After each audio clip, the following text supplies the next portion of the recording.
My name is Dean Weber. I'm the Chief Technology Officer for Mocana, and we'll tell you a little bit about what we think the industry is doing or not doing and where we're headed and maybe even where we should head.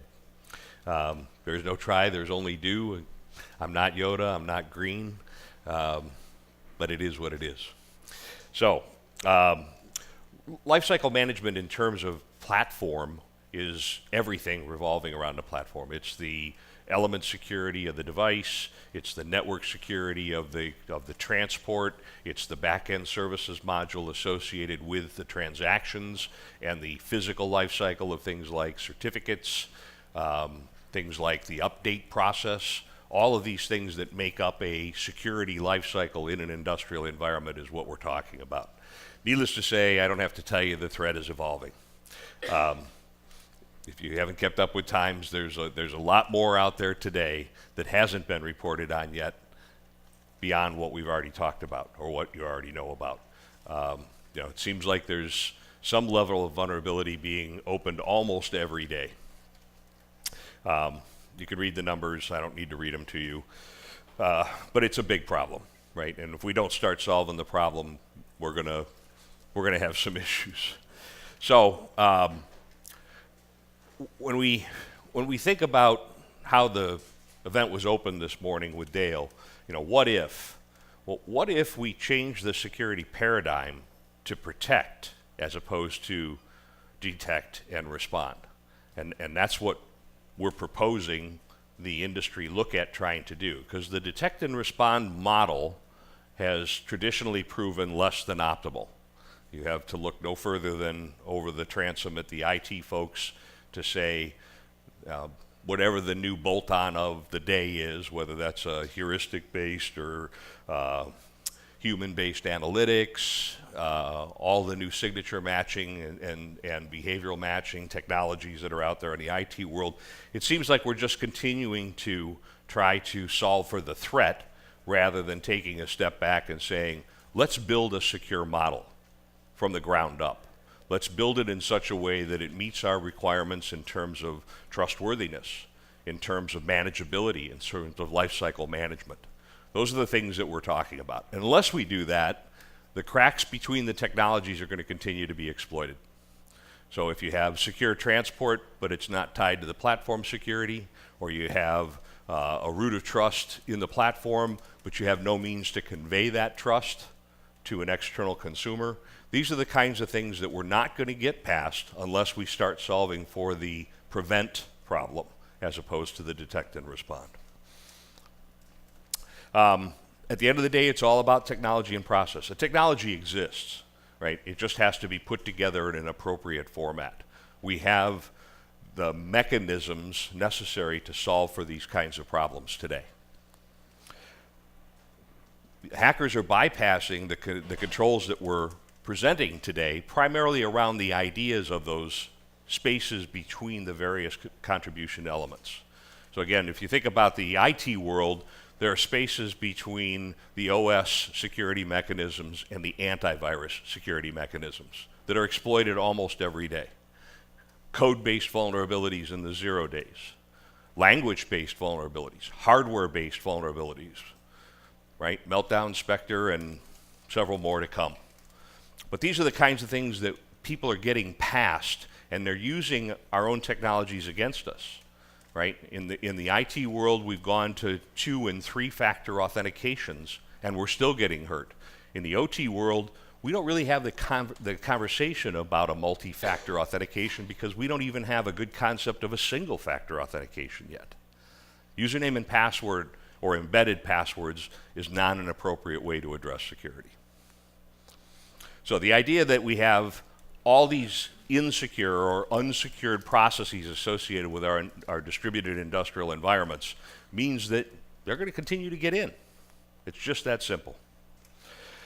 All right, so add in the concept of supply chain and what supply chain is ultimately going to end up being. If you're following, for example, the United States government is now writing into law the fact that you have to be able to demonstrate upstream and downstream liability. I just got an email last week from our CFO with a new partner agreement with VMware, who's a customer of ours, to say, should I sign this? Because it's a GDPR downstream liability document. And it is holding my company to task for GDPR. And they're going to expect me or us to go and hold our vendors in the same models, right? And that's all just about PII, because at the end of the day, that's what GDPR really is. It's release of public information about individuals or processes. So I guess the point that I'm making is that supply chain is going to continue to get more focus. We now have NIST guidance in 800-161 and the use of it in 800-171 in terms of how does one construct a supply chain. And again, we have the opportunity to tie all these things together, right? We have the ability to assign code and assign discrete elements. We have the ability to hash those elements and validate those. We have the ability to revalidate them upon usage. But do we do that today? No, we don't. Why? Because it's hard. It's really, really hard to manage all of those lifecycle functions from your suppliers, your platforms, and ultimately your customers' security systems using your security mechanisms. It's hard. So the point being is that supply side has all kinds of inference here, from how do you get and measure secure contributions? How do you manage those? How do you know that the signing keys from your vendors are good? Not easy to do, because we don't have the mechanisms to automate that process. Basically, you have to contribute their key back to them for validation, or take it at face value that the key isn't compromised. Onboarding devices, right? One of the weakest side components of how do I get the device from where it is in manufacturing to in use in a customer environment. Linking the supply chain elements into the devices and the devices into the subsystems and the subsystems into the systems is what we're trying to get accomplished here. So again, these are all components of a secure supply chain, ranging from how did I get that, TPM from Infineon? How do I know the TPM is good? How did it get installed into my reference system? How did I test it? How do I create that in a repeatable process so all of the manufactured systems can go out with some level of validation of the trust anchor? These are all things that have to be orchestrated, and they're non-trivial. And then last but not least, one of my personal favorites is updates. If there's anybody in here from automotive, you'll know that Optane's trying to do something with automotive standards. But at the end of the day, the update process as we know it is vulnerable. Unless you're going to great lengths to protect not only the supply side, meaning who's contributing those updates. Again, if Infineon's trying to patch their TPM and you're using their TPM, how do you validate that the update for the TPM came from Infineon? How do you know it's good? How do you know you're using it in a good fashion? And how do you know that you're distributing it to your customers in an acceptable format? These are non-trivial problems. So again, putting all of this together in lifecycle management is what we're trying to accomplish. Well, that's what I said, automating the security lifecycle. So the idea behind all of this is, how do you manage keys, right? I think we're at a point today where we recognize that username and password is not appropriate. As alternatives, we either have proprietary mechanisms or we have standards-based. And either one will do the job. Mocana specifically is about standards-based. So we're talking about standards-based authentication mechanisms. X509, PKI, certificate authorities, HSMs, things that can generate and utilize strong digital identity as a means to identify, as a means to onboard, as a means to validate, and ultimately as a means to decommission a device in the field without having to physically send a body to the field to go do those efforts. All right, so the whole concept of provisioning, right? I mean, I can't tell you the number of customers that I've been in front of in the last couple of years talking about. So, we love the idea of certificates, but it's just too hard. We've got tens of thousands or hundreds of thousands, or in some cases millions of devices deployed in the field. How do I do certificate provisioning on them? It doesn't come from the CA. CA's not capable of doing that. So the point here being is that we have mechanisms and orchestration models by which we can create the life cycles associated with not only getting the certificates onto the device, validating their usage, reporting on their function, updating them as necessary. I mean, again, not to pick on the United States government, but if you think about, it's probably been 12 years now since NIST said stop using SHA-1. Blanket statement, it's broke, don't use it. Who is the single largest offender of using SHA-1 today? The United States government. Why is that? Because they can't get to the certificates. In many cases, the certificate authorities that created those elements don't exist any longer. So how do you solve for those problems? You've got to get into some type of life cycle management. And that's what we're espousing here, right? That's what we're saying is the right approach. Take and build orchestration into all of these functions. Automate. Again, what if we were able to automate this process? What if we were able to do security lifecycle management on industrial devices from the sensor/field device through the gateways, through the network, back into the DCS, ICS SCADA world, and beyond? Wouldn't it be nice if we could do that? Okay. The whole concept of onboarding has been something that's been in discussion for several years. Whether that's something that you want to just identify the device and say, yep, that's mine, or whether you want to share ownership. Again, if you get into 800-171, it's about how do you apply ownership? How do you transfer ownership from Infineon to you, the manufacturer, to your customer? How does that transference happen? And if you don't have a process associated with that, trying to do that kind of work manually is extremely time consuming. So everybody from Intel to Secure RF have tried to solve for this problem of how do we get an identity on the device, how do we use that identity for security function on the device throughout its entire life cycle. If you think about how Intel's trying to do it with EPID and SDO, that's a zero-touch provisioning mechanism, right? The device comes on, it calls home to an Intel reservation server. Reservation server says, yep, that's my privacy key. And Intel says, good, it's an Intel device. Next. That doesn't help you with the security policy of what do you do with it from there. How do we make that function part of the overall security platform? We've got to take that onboarding to include the Intel privacy key, and we have to provision additional components to that over the life cycle of the device, both initially and throughout its lifetime. So automating those key functions and automating those provisioning functions and automating those update functions using standards-based approaches is what's going to get you through certification to IEC 62443 or NIST 853 R4, soon to be R5, or the security framework, right? The NIST security framework that is now being adopted and adapted to ICS.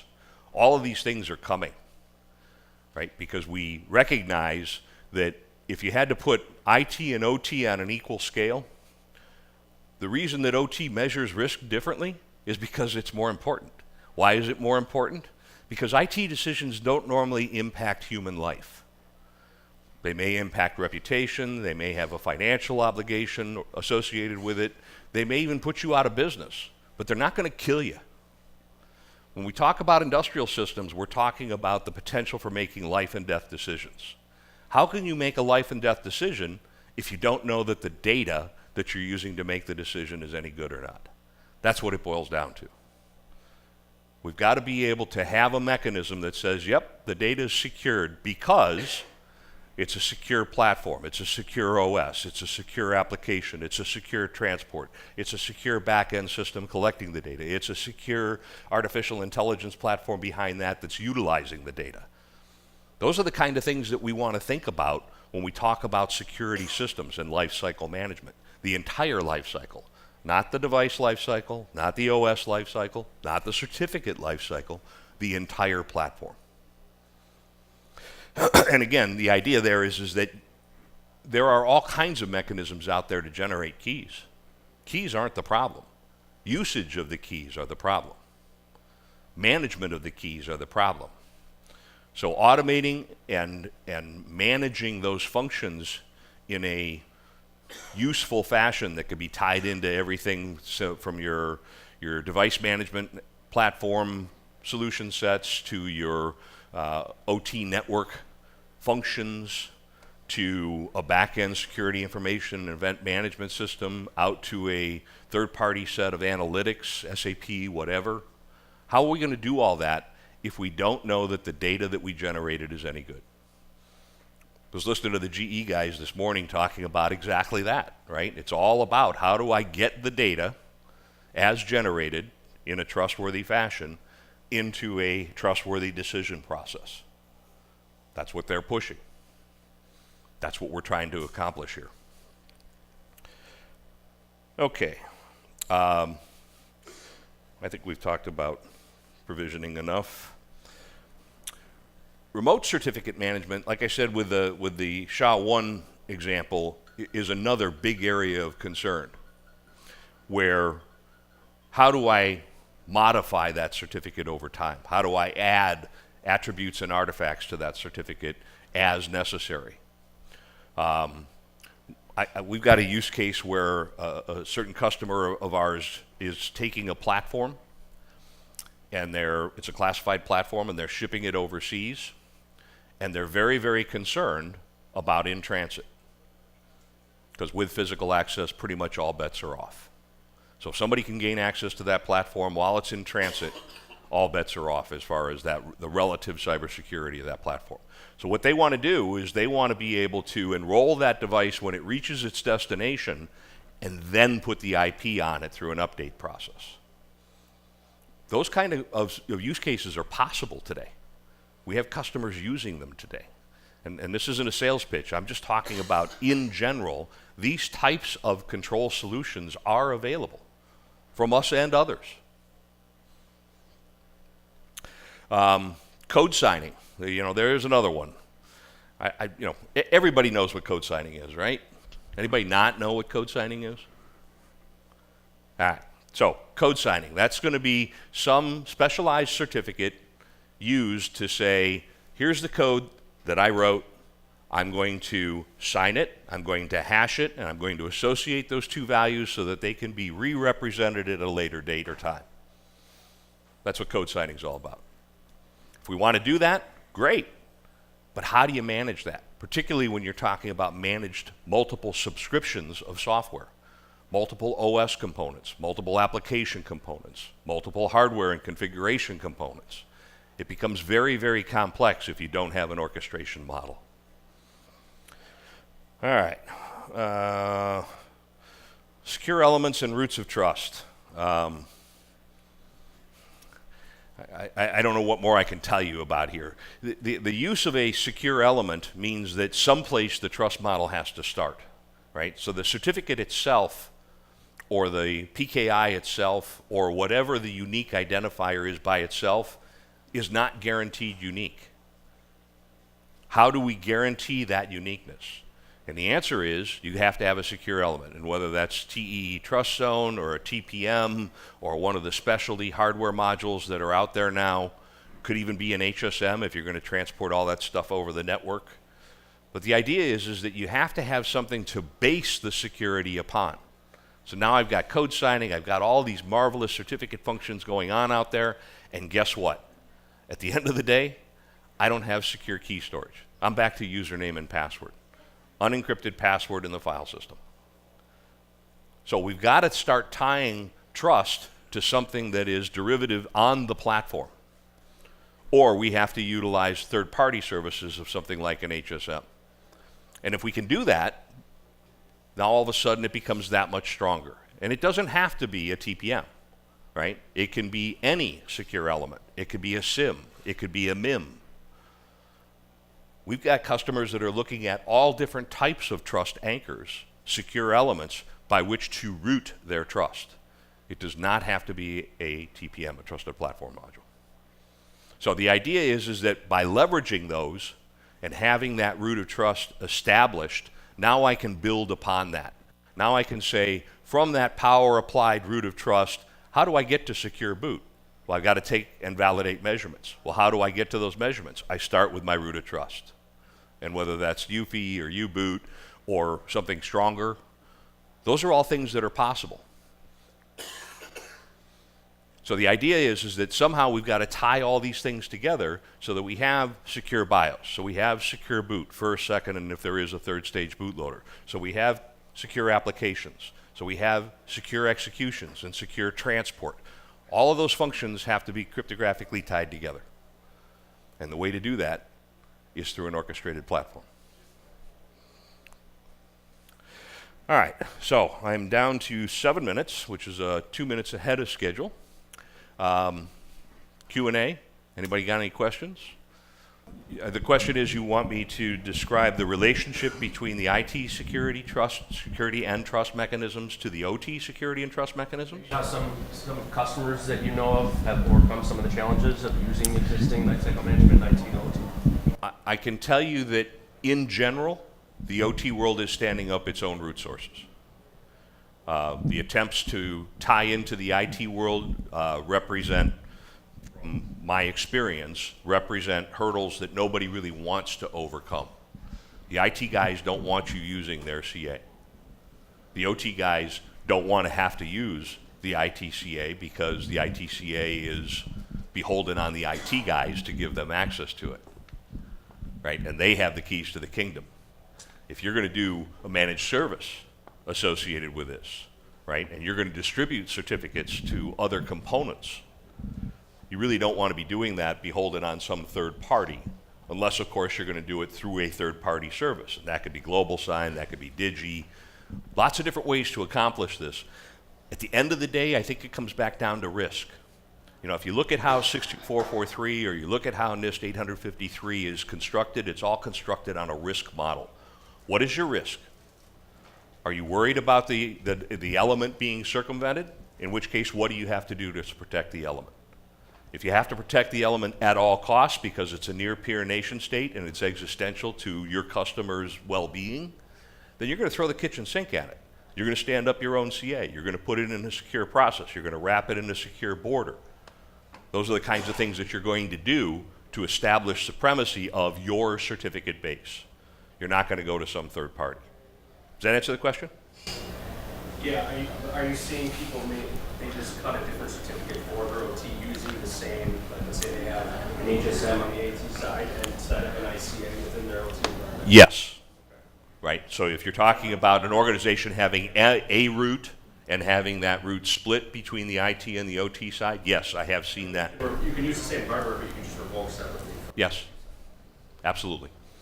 Now, again, somebody owns the keys to the kingdom there, right? So while you still own the keys to your OT kingdom, the IT guys can invalidate you in a heartbeat. So that's all I'm saying is that there are still problems associated with the trust linkage between the IT identity sources and the OT identity sources. They are not the same, they are not used at the same purpose, and more importantly, they do not share the same risk. Make sense? Did I answer the question? Cool. Others? 3 minutes and 52, 51, 50, 49. It seems really geared towards OEMs. How does an asset owner at the top level, an owner operator, how do they implement some of this? How do they ask for this type of management? So again, coming back around to the risk equation, is an owner-operator can establish their own security model. It's non-trivial, but it's doable. You probably can't do it at the hardware root of trust level because you're not building the hardware root of trust. If you're inducing your manufacturer to have those capabilities and you want to leverage them, that's fine. But if to Emily, to your question, if you're asking about how does an organization come in cold and start to implement a program like this, the answer is you're not going to be able to get it embedded. You're going to have to do things like binaries. You're going to have to do things like rely on the file system. You're going to have to do things like implicitly trust some of the security mechanisms that you don't own. right? Whether that's IP chains and IP tables for access control, or whether that's signed kernel verification, or whether that's UEFI-based secure boot without an external trust anchor. These are all risk equations. What am I going to say? I'm going to say, here's the risk, here's the fix for that risk. Is it enough? Does it meet my requirements? Am I reducing the risk to an acceptable level? Then the answer is, that's good enough. And again, there are binary agents out there. There are source agents that can be compiled into target environments. There are source agents that can be built upon for target environments. And all of those things are possible. What ultimately comes back down to is, what's your risk? What risk are you trying to solve for?